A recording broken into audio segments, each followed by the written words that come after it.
Okay, so I'm gonna start now. So Assalamu alaikum everyone. Welcome back in the second financial conference hosted by SMIC, which is a nonprofit or charitable organization that hosts many events and programs to serve the community at large.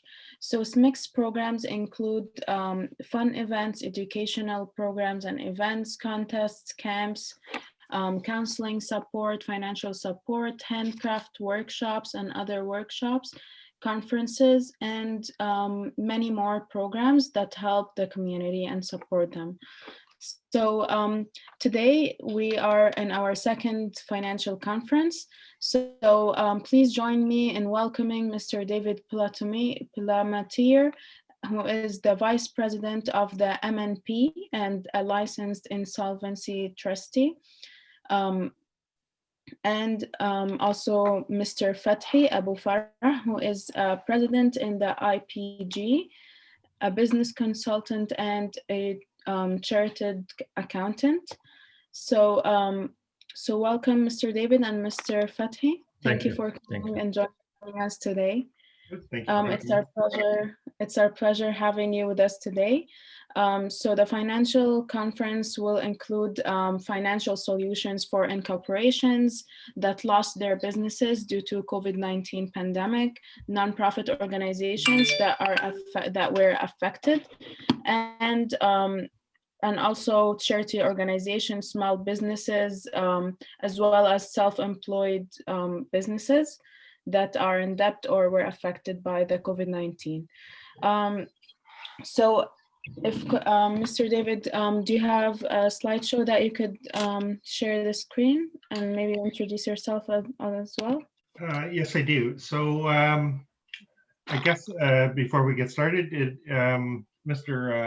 Fathi Farah has, he operates from more of a consultant side as a business consultant, and as a licensed insolvency trustee, our services are meant to provide solutions around businesses that are having financial difficulties and unfortunately, in many cases, insolvent or need to restructure their businesses in order to get back to profitability and to more normal. So if it's appropriate, I can start with my slideshow and just kind of explain the legislation and resources that are available to businesses that are facing financial difficulties. Mm-hmm. Yeah, sure. Okay. All right. So let me.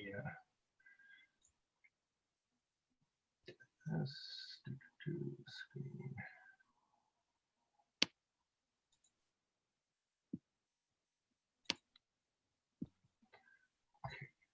Are you able to see my screen? No, it's not shared yet. Okay. Yeah, I can see it now. Okay, perfect.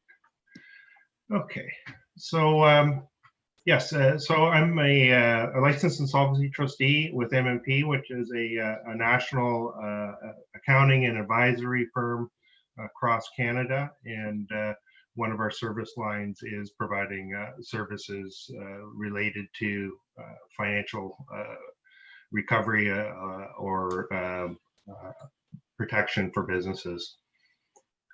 You can probably move, sorry about that. So to start off with, part of the focus of today's session is to discuss businesses that have come into some difficulties. And one of the contributing factors, obviously, with the pandemic currently is lack of profitability due to business slowdowns that were a result of closures and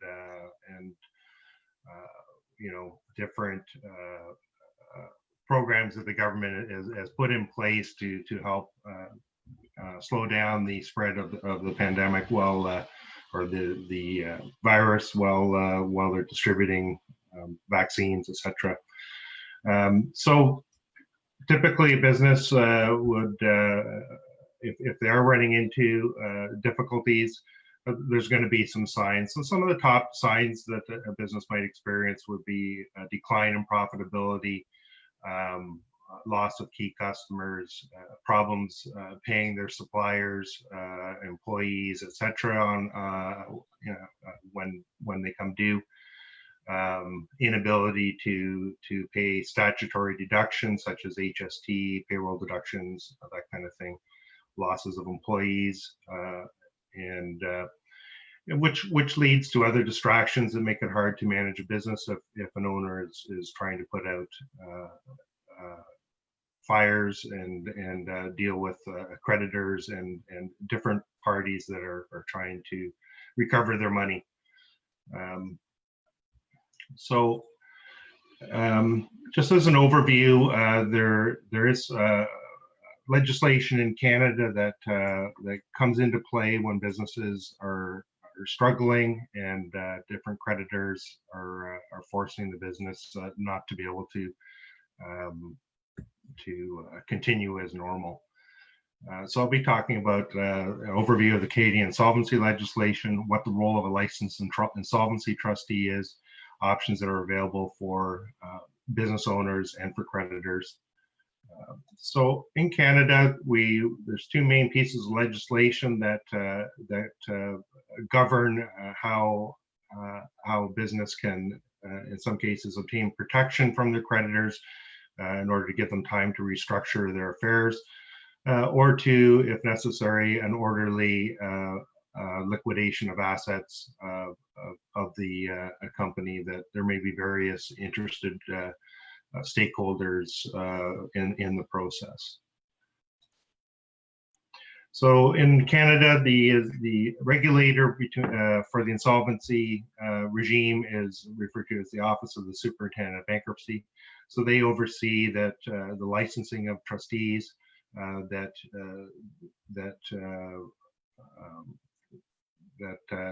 they're supervising the administration of these programs, act as a gatekeeper to ensure that all parties are following the legislation as intended. So licensed insolvency trustees are federally regulated professionals, and our role is to provide services and advice to individuals and businesses with debt problems. Licensed insolvency trustees the license is granted by the Office of the Superintendent of Bankruptcy, and we're also required to maintain other professional designations in order to qualify to have that license. So in the case of a business, a licensed insolvency trustee can provide different roles. We refer to it as wearing different hats. So there, in the different types of proceedings, our role may differ. In the case of a large corporation that's in the middle of a restructuring process, which is referred to as a CCAA proceeding, Company Credit Arrangement Act, our role would be to monitor and report to the courts about how that is proceeding. In the case of a proposal, which is a restructuring a business can go through, then we would also act as a monitor in that situation and be providing reports to the courts and to the creditors in that process. And then in the event of a liquidation scenario, a trustee would be operating as in the role of a bankruptcy trustee, which would administer the liquidation proceeding. And we also take on the role of a receiver in the case of a situation where there is a creditor that enforces their security and is attempting to recover at least a portion of the money that's owed to them pursuant to their security agreement. So much like an individual, a corporation is a separate legal entity in itself. It can be thought of as an individual, and essentially a corporation is insolvent when it's unable to pay its debts as they come due. And that can be for different reasons, and currently because of COVID, it could be a decline in cash flow because of the inability to have your business open and have normal sales taking place. So what does the corporation do when they are facing those situations? They need to reach out to get professional advice from various parties. So a licensed insolvency trustee would be one potential source of information, as well as other business consultants, lawyers, etc. So there are main areas of solutions that can be provided by the laws in Canada. Depending on the situation, every situation is different. If a company is in a position where they are able to potentially return to profitability, if they're able to restructure their affairs, whether or not that means changing their expense structure, for instance, getting out of leases, etc. If they have unprofitable locations, that kind of thing, or just to if they've lost a major customer, that to give them time to rebuild it. And if a plan can be put together that can see the business through to being profitable again, that's something that would certainly be looked at. And the legislation for doing proposals and larger situations, the Company Credit Arrangement Act can give that company protection from their creditors while they're going through the restructuring.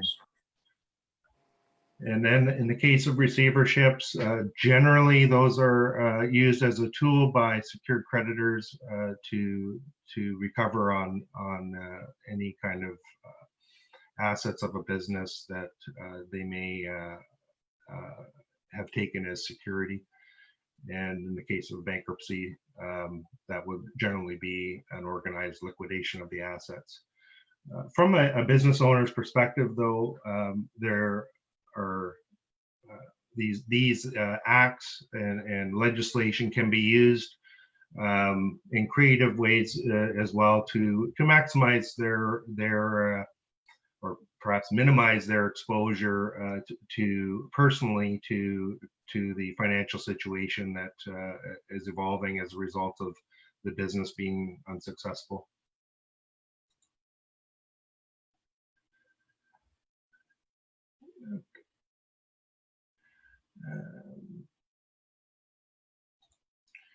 I think I'll just stop there for now. As far as formal presentation, so we can see how the discussion today evolves. Yeah, sure. So maybe Mr. Fathi can also then present his slideshow. Yeah. So just share this. Yeah, let me share. 1 minute.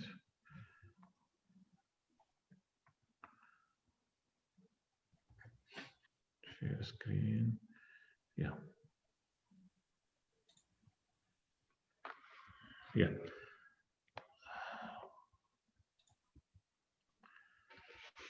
Okay. Hi, everybody, and thank you, SMIC, for receiving me.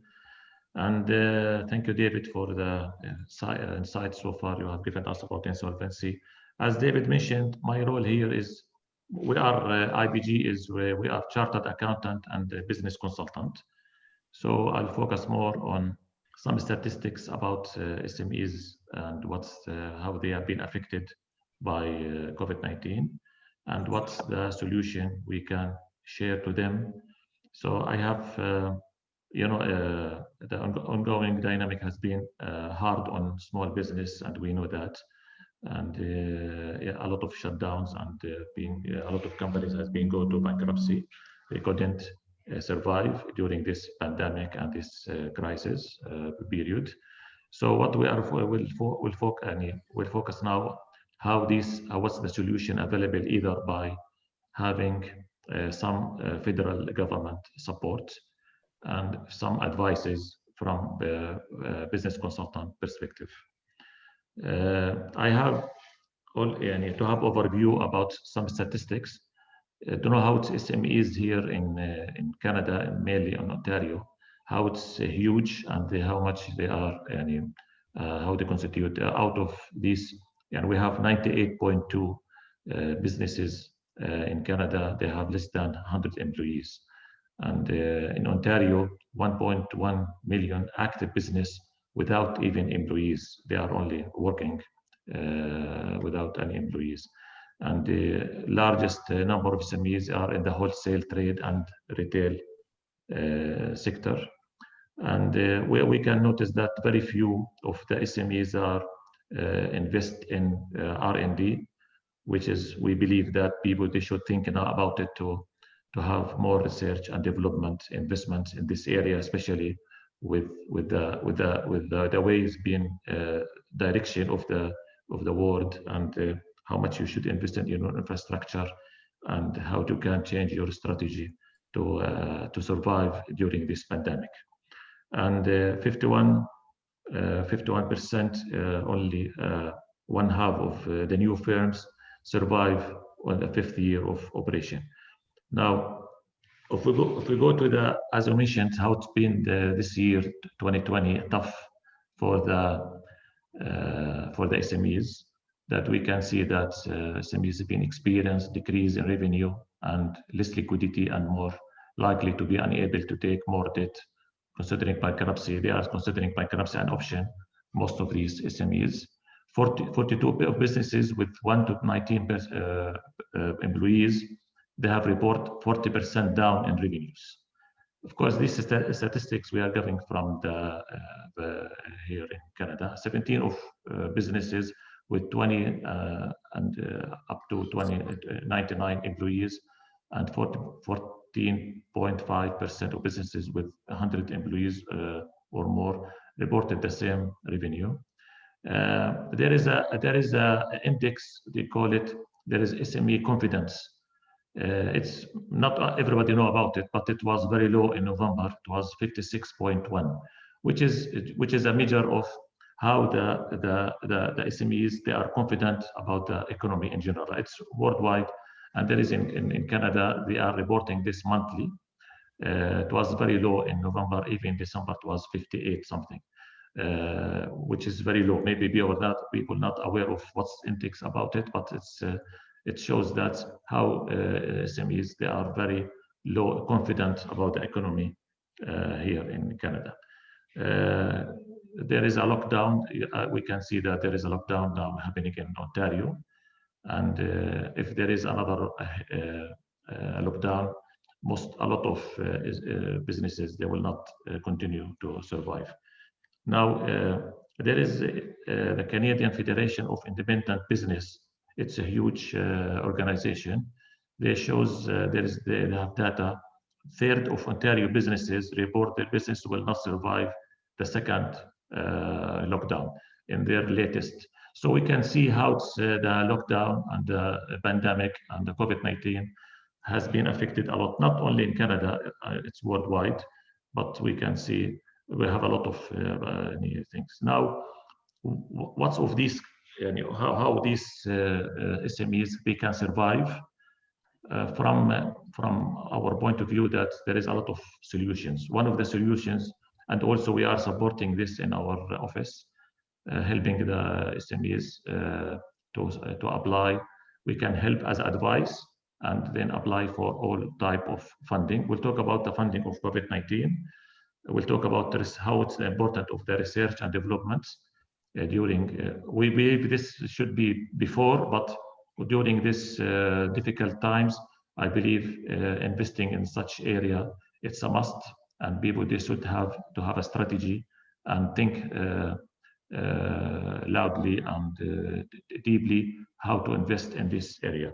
We'll talk about the capital and tech adoption. As you can see, that's been online, the tech and technical and all digital and virtual being adopted by a lot of companies, and this is the trend. And we encourage the SMEs to have this direction.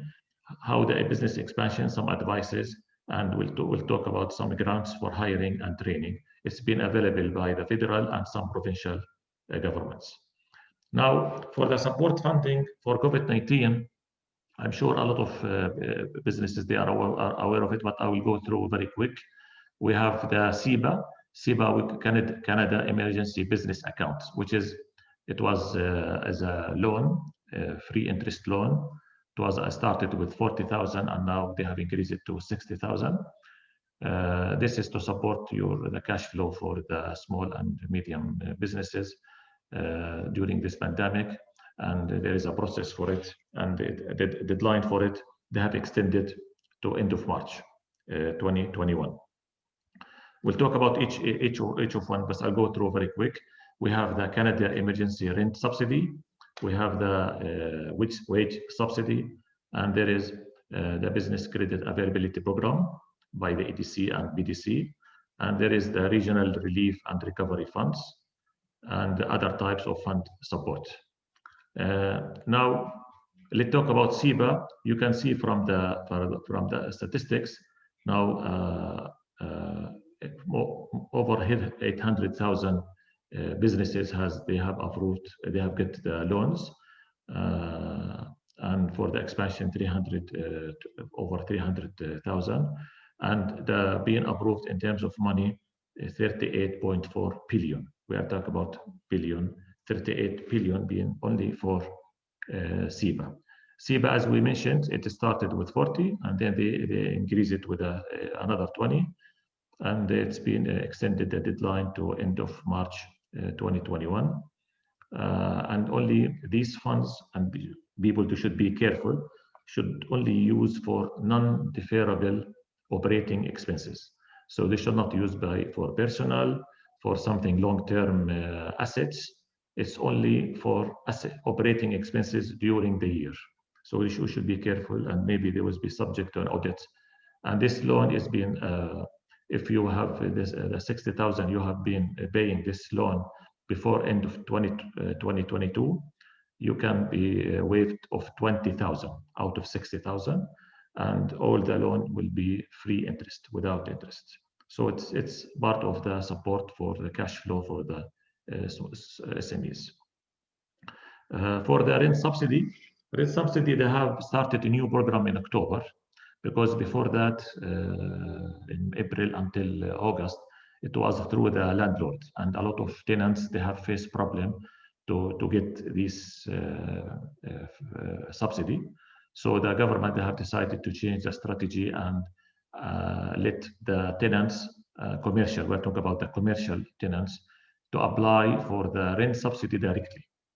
And it is normally they can get 65% of the rent, and up to 90% for any operation or businesses has been closed for the public health restriction. And of course, there is criteria, should have decrease in revenue. There is certain percentages, and there is a calculation. We normally help the people there, but anybody has a decrease in revenue, he can apply for this rent subsidy. So, and you can see what's the claim period, which is so far they have opened it until 5th of June 2021. So they started from October, 27th of September until end of May or first week of June till now. And we have another subsidy with the wage subsidy. And you can see the operation, any businesses, the main headache burden comes from wages and rent. And that's why the government, they have very keen to have support in these two areas, which is the rent and then the wage subsidy. And even the wage subsidy, they can cover part of the salaries of the employees. And especially if there is a decreased revenue, they should have decreased more than 70%, and then they have gradually allowed for less decrease. So I believe a lot of businesses has decrease in revenue. They can benefit out of this subsidy, and they have extended until June 2021. So this is one of the things. The other one, we talk about SIBA. SIBA, the loans 60,000, very small amounts. It's only for cash flow purposes. Now, what government, federal government they have offered, and another funding or financing solution for through ADC. The ADC, which is the Export Development Canada, and there is BDC, which is Business Development of Canada. They are both federally. They have worked with other financial institutions to grant loans with, of course, there is an interest for this, but it's very, what do you call it? Very encouraging rates and terms of financing for any businesses. He cannot get the financing easily from his financial institution. So any business, he couldn't, for any reason, he couldn't have any financing for to support his business as a startup or as expansion. He can go to this program, Business Credit Availability Program. It is running through EDC and BDC. And there is another one being even introduced by the federal and government, which is Regional Relief on Recovery Funds. It's very long, and it's not, we don't have time but this is one with the funds that's been by the Fed North RRF. They have it introduced in May 2020, and there is additional amounts, 22.3 million. They have another one in October. So it's if you are not qualified for any support until, and what we are saying, you can go to this option. This is another fund is available you can apply.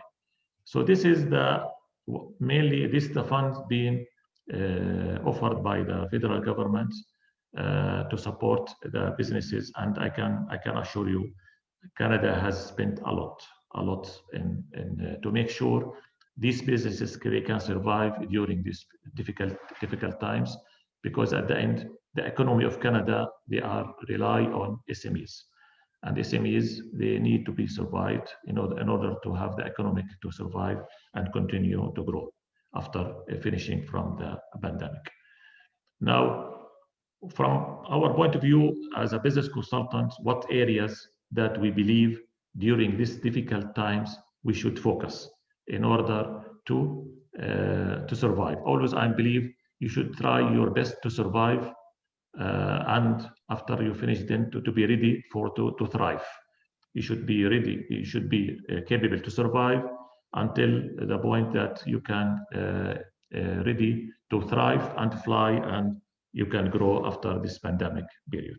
So we will talk about crisis management. I will not go deeply. This is very basic. I want to only overall talk about each one.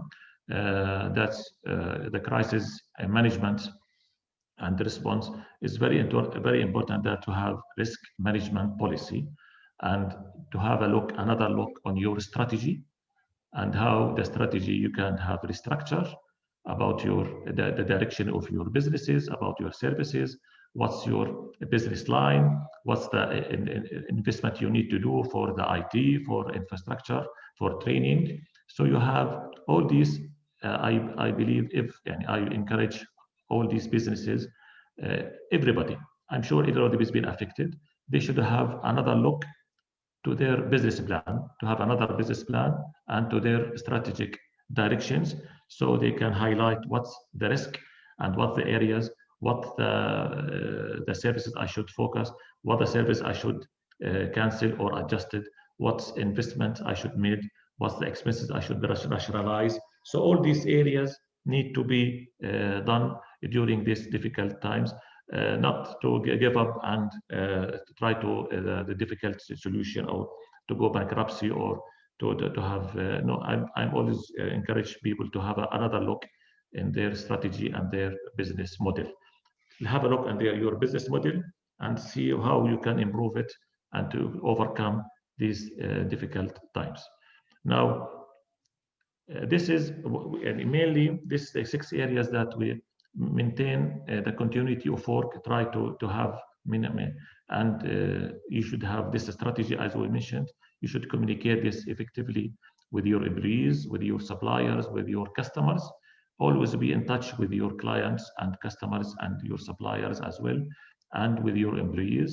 Protect your employees, as we mentioned. This is your investments. I believe the good employees, the employees you have, you should try to keep them as well as much as you can, and as we said, prepare for the recovery and assess for and then go to the next level. Now, sorry. Now, one of the areas that I believe we should always people that they have, if they have operational and supply chain, to call it one of their operating cycle, or one of the areas that's if he has operation and supply chain, some products have been rise in demand. You know the demand, supply and demand in the products has been changed worldwide. And that's why sometimes you have to have a look, especially with the shipping, and you are buying or you are importing or exporting with other areas in Far East or in Europe or in other than Canada or in North America. So you need to see how you can improve your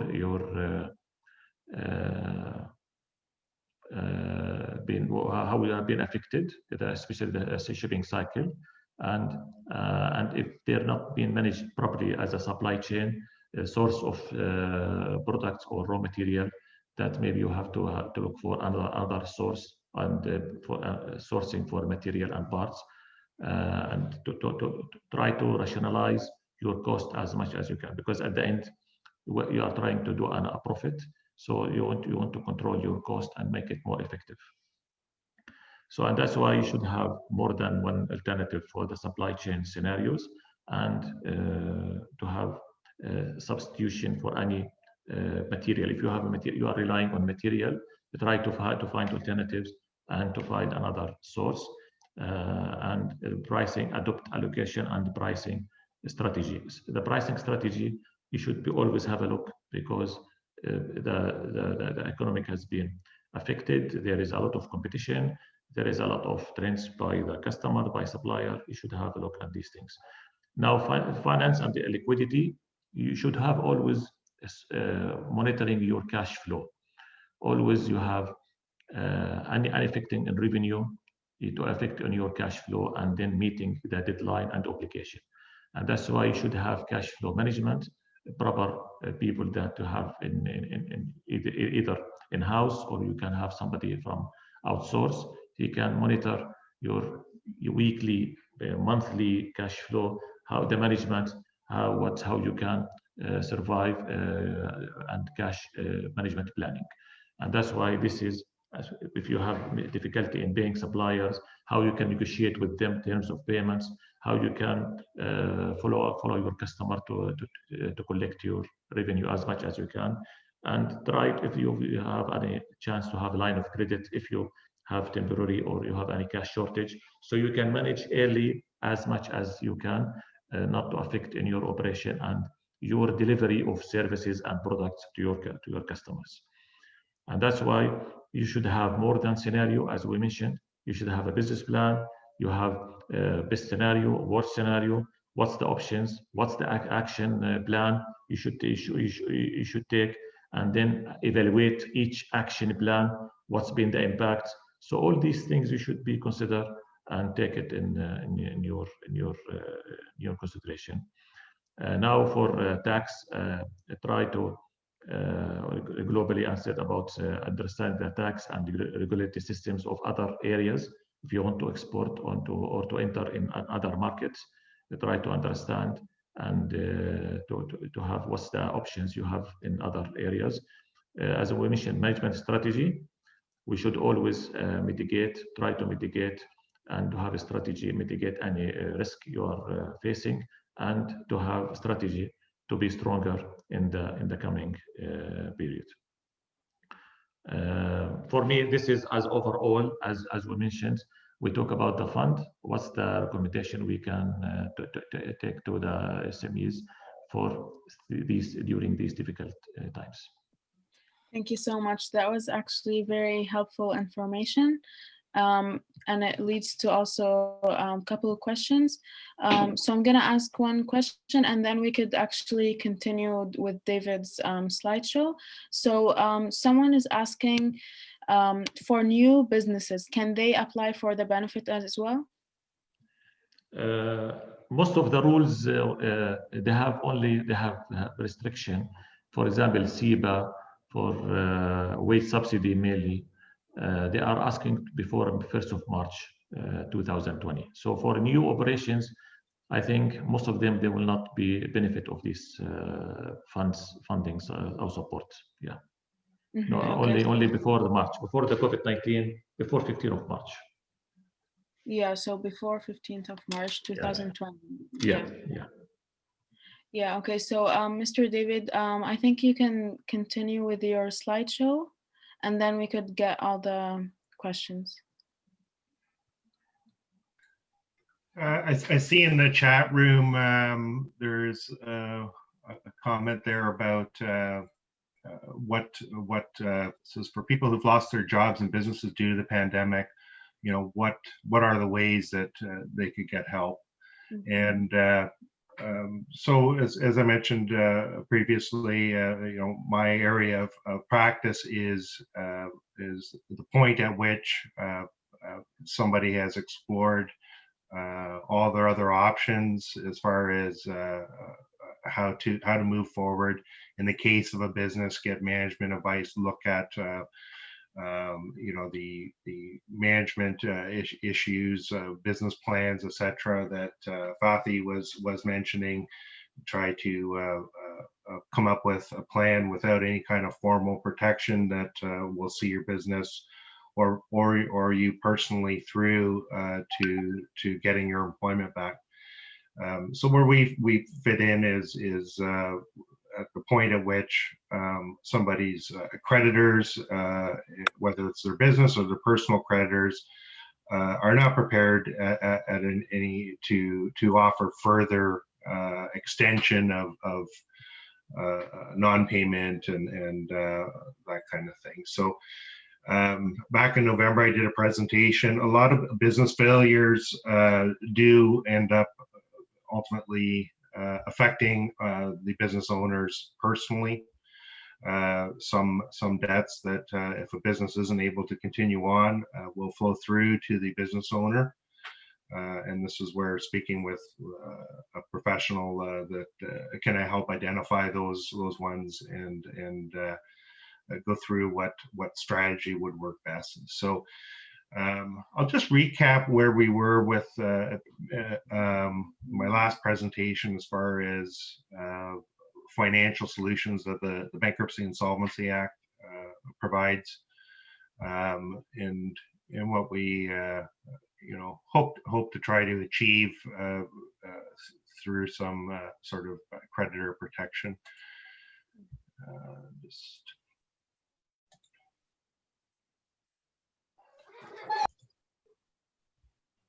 great. Okay, is that being shared properly? Yeah.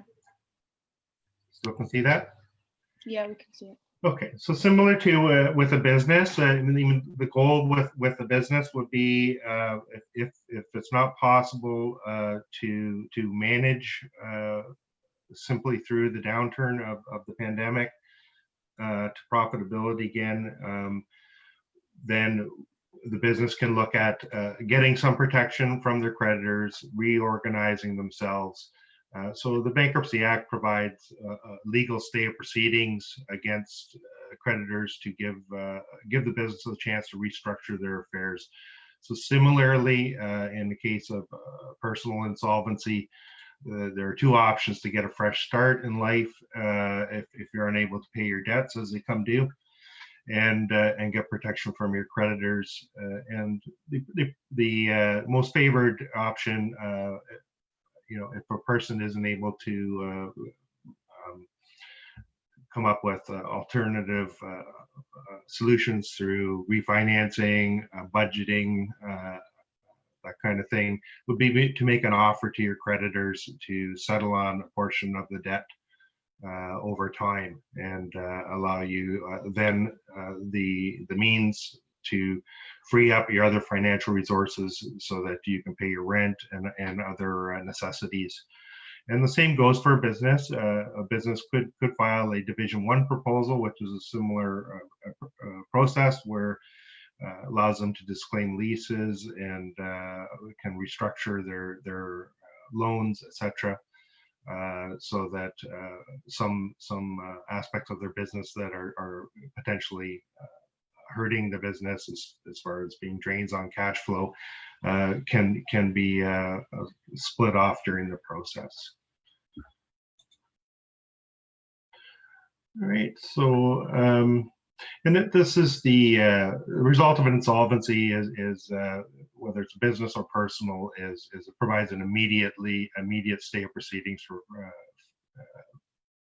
for the person against their creditors, stops legal actions so that things can get restructured in an organized manner, and the end result of a successful proposal or bankruptcy is that the debts that are involved, an individual will get released upon completion of them. All right. I'm all. That's pretty much most of my presentation, Manal. Yeah, thank you so much. So I think that's clear, like the two solutions. So actually there's a question for non-profit organizations where their salary is not like high, it's like 20,000. Like, is there any government funds or grants for them? Let's talk about the SIBA. Maybe he meant by the SIBA. SIBA, they have a condition that you should have a payroll for 2019, 20,000 or above. But later they have amended this condition, and they allow, if you don't have a payroll with 20,000 or more, you can go to the option of, if you have non-deferrable operating expenses above 40,000, you can apply for that. And they ask for a documentation as well. It's not a matter of list there, because if it's part of your, let's say, rent or utilities or payroll, but should be payroll, not the owners or the family of the owners, should be third party. And that's why they have allowed for such option for any people they have operating expenses, they can apply for that. Yes, and as I told you, you should be careful that it should be non-deferrable. What I mean non-deferrable? You don't buy a car or something long-term assets and it's not eligible. You should something, it's during the year, it's operating. Should not be long-term assets like a car or any machine or any tools. It's only they are financing or supporting the operating or daily operating expenses. Yeah. Mm-hmm. Yeah. Okay. Thank you so much. And for other options, if they have rent subsidy, there is there is a criteria. He can go if you have a commercial rent, or if you have wages, so he can apply for the wage subsidy.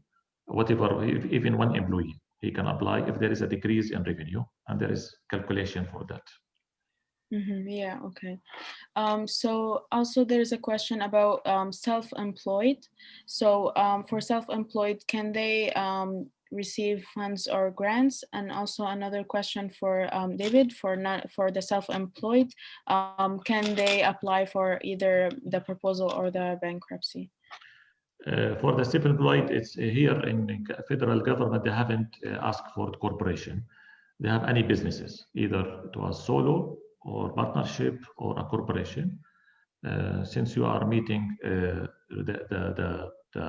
requirements, it's not part of the requirements to be a corporation. It can be a solo or a self-employed. Yes. Mm-hmm. So he can apply. They can apply for any of these funds, even if they are self-employed or they are solo. Yeah. Mm-hmm. Okay. And for David, so self-employed, can they apply for the proposal or the bankruptcy? That's correct. So a self-employed individual is treated exactly the same. there's not the necessity to go through the other applications that are more geared towards large corporations. So it depends on the type of legal entity, and a self-employed person, so it would be considered, if they're a partner or sole proprietor, is eligible to seek protection and to restructure themselves through either a proposal or bankruptcy by filing personally. Great, yeah, thank you. And also there's a question, so if someone apply for bankruptcy, can they still apply, can they buy a home or not because of the bad credit that's like for 5 years? Can they apply for, can they buy a home during that period? Yeah. So what the it all would all depend on the situation. Certainly any kind of insolvency filing has an impact on a person's credit rating, and it forms overall a portion of their overall credit score. Any lender is going to be looking at other factors as well to determine what the credit risk is. So there'll be different, traditional financial institutions in Canada may have stricter borrowing formulas, whether somebody qualifies. And but what we see is, especially in the case of proposals, it can also be viewed as a solution that has been put in place that actually makes a person's financial position less risky to a lender because they have dealt with other debt problems that would possibly lead to inability to maintain, for instance, mortgage payments, and make them a higher risk than somebody that has less debt. Yeah, thank you so much. So also there's a question about specifically charity organizations. So can they apply also? Are they like eligible for the benefits, Mr. Fathi? They mean the charity, you mean? Yeah, charity organizations. Charity, yes. They haven't excluded anybody, and even for the non-profit and charity, they have additional funds for them for doing any. There is a grant, but this is not the benefit. They have a grant, or they have some funds available if they have certain programs serving the community, or there is a cause, a different cause they have allowed. But for the fund, they have, as you mentioned, if you have rent subsidy, wage subsidy, SIBA, you can apply. Yes, if you have fulfill all the requirements. Yeah. Okay, yeah, thank you so much. So if someone is out of the country and has bad credit and wants to return back to the country, how would their situation be treated? Like, yeah, so how is it treated? Is he on bankruptcy again, or are they required to pay like money before entering the country? So be directed at me. So the requirements for a person seeking protection under the Canadian legislation, one of the requirements is they are a resident of Canada, and that can be established to be a resident or have property. So with respect to property, that can be as simple as having some investments, a bank account here, other ties to the company or to the country. What a person will be looking at is if they have debts in Canada. So the legislation applies to debts in Canada. So if they have debts from other countries, they wouldn't have the legal protection from the process by making a filing in Canada. So typically people would wait until the point at which they would return to the country. There's no additional money that has to be paid into a bankruptcy because somebody is outside the country or has just come back. And it is based on their financial circumstances, what their assets are, how much money they make, things like that. Yeah, okay, thank you so much. And also, I think this question is also for David. If someone has a business and they lost their business and got the bad credit, like bankruptcy, can they start a new business after? Are they allowed to? The person filed an actual bankruptcy. There is a person's prohibited from being a director of a corporation while they're undischarged from the bankruptcy. So that would be one consideration. If they were to have chosen a consumer proposal or some sort of proposal as a solution for them, there was no restriction on being a director of a corporation. Yeah, okay. Thank you. So I think we don't have any more questions.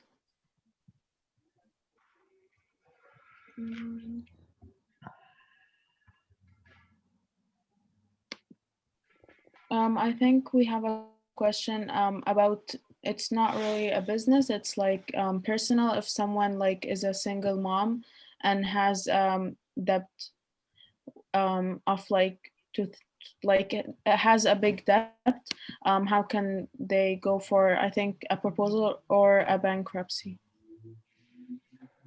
Right. So if the individual is having difficulty keeping up or making any progress with their payments as they come due, they can make a proposal to the creditors if they have the ability to put an offer together that is sufficient enough to get the creditors' acceptance, or and if that's not possible, then the person would look at a bankruptcy. So what a lot of people I guess aren't familiar with is why would a creditor accept less money than they're owed? And part of that reason is when a person files a proposal, it's presented to them what their recovery would be in a bankruptcy. So it is often possible to make a settlement for significantly less than what's owed to the creditors based on a person's financial situation and what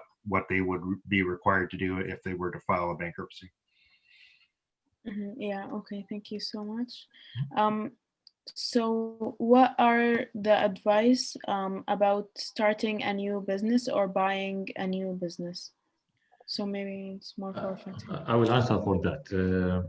It's a very good question. Always we are facing this, we have been approached by people, anybody who is willing to invest or to have a new business or to have a business. Especially a lot of immigrants, they are come to Canada and they are not capable to be employee or to work or sometimes, and that's they have the other options that to invest.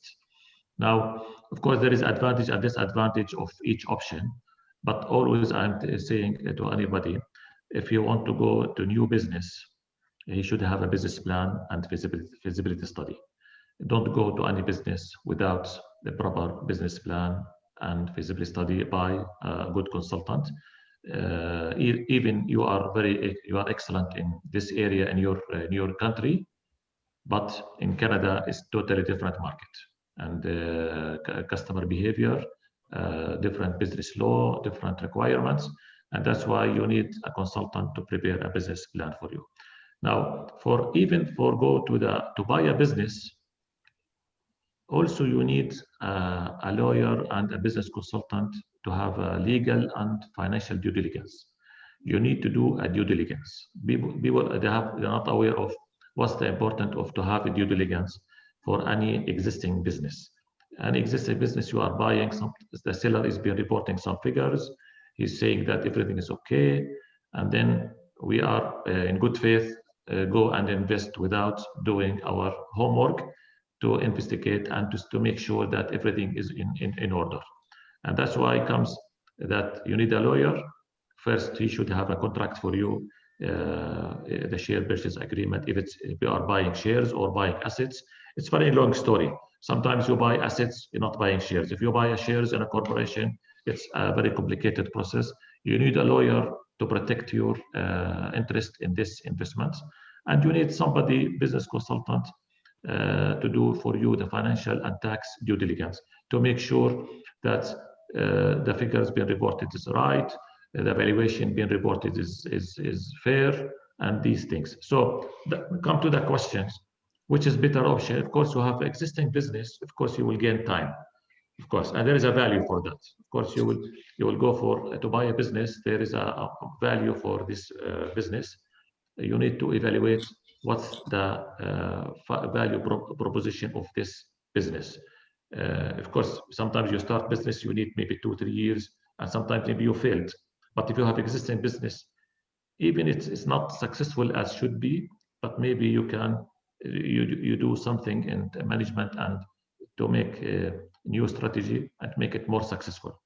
Now, for any option, even the existing business, you need to do your homework and do this due diligence. There is a value for that. You need to make sure this value or this money you are putting in this existing business, it's worth what his people, the seller is claiming. And for the start a new business, as I mentioned, you need to have a business plan. You need somebody with you doing the branding, the digital marketing, all these stories that make you successful. I hope I have answered your question. Yeah, it's very helpful. Thank you so much for all of the information.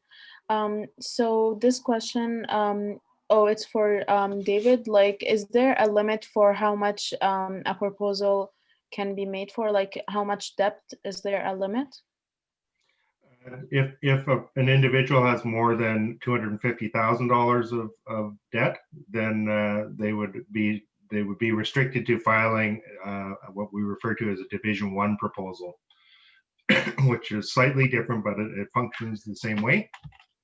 And that is largely unlimited. It handles most people's situations. Mm-hmm. Yeah, okay, thank you. And is there a minimum amount of debt? $1,000. $1,000. Yeah, okay. So I think this question could be for Mr. Fathi. So who can we go to for a business plan? A business consultant, I think. Yes. And yes. how much would it cost to make a business plan? It depends. It depends. And we are doing this, but should not be less than 6 or 7,000, and sometimes reach to 10,000.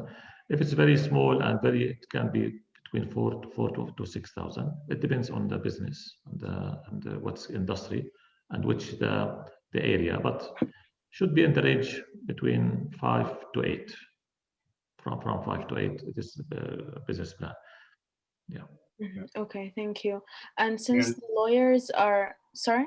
I'll just on this topic, and Fathi will probably confirm this, but from our business, what we see is how business is financed also can have a huge impact on the longevity of the business and also the owners. So by engaging a consultant such as Fathi, they would get the advice of what is the implications of co-signing loans, granting security over other assets, things like that, which at the time of buying or starting a business, it may not be at the top of a person's mind. They're looking at different ways that they can achieve their goal and dream. Yeah, I agree with you. Yeah. Right. Yeah, thank you so much. So since the lawyers are like important in starting a new business, and some people find that like their fees are expensive, so can a paralegal work in this case? I'm not sure, but if you want to invest good money, you need to have a good lawyer. Don't. Yeah. So paralegal sometimes help, but from my experience, go to the lawyer and whatever, because you are going to invest. It's good money, and the lawyer, by the way, from my experience, he can save a lot of risk. You don't look at, and he can avoid you from a lot of losses or anything that can cause you maybe 10 times of the fees you are not going to pay. Yeah. Go to a lawyer. My advice: go to a lawyer. Yes. And there is very good lawyer. There is good lawyer, and then with reasonable fees. I know some people, they are very reasonable fees for this.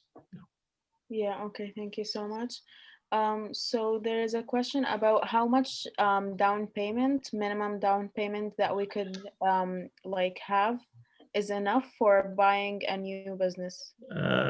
We cannot tell in this, and it depends on the business. And normally, for example, I'll tell you. For example, if you want to buy a CPA firm like us, for example, you need to spend some time with to hand over and the terms of payment. There is a process, so it depends on the business you are buying. There is a business that you need to pay it within 2-3 months. There is a business you need to have 1 year. So it depends on what's the practice and what's the type of business you are buying. Yeah. Okay.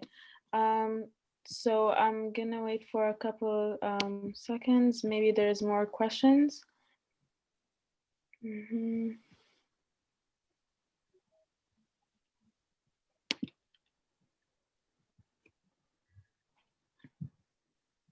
Yeah, so I think there isn't any more questions. Thank you so much, Mr. David and Mr. Fathi, for all the amazing information. It's very helpful. And we hope to see you again in our next events. Thank you so much for coming today. It's a pleasure, and hope that this 2021 will be the best, and for individual and for the business as well.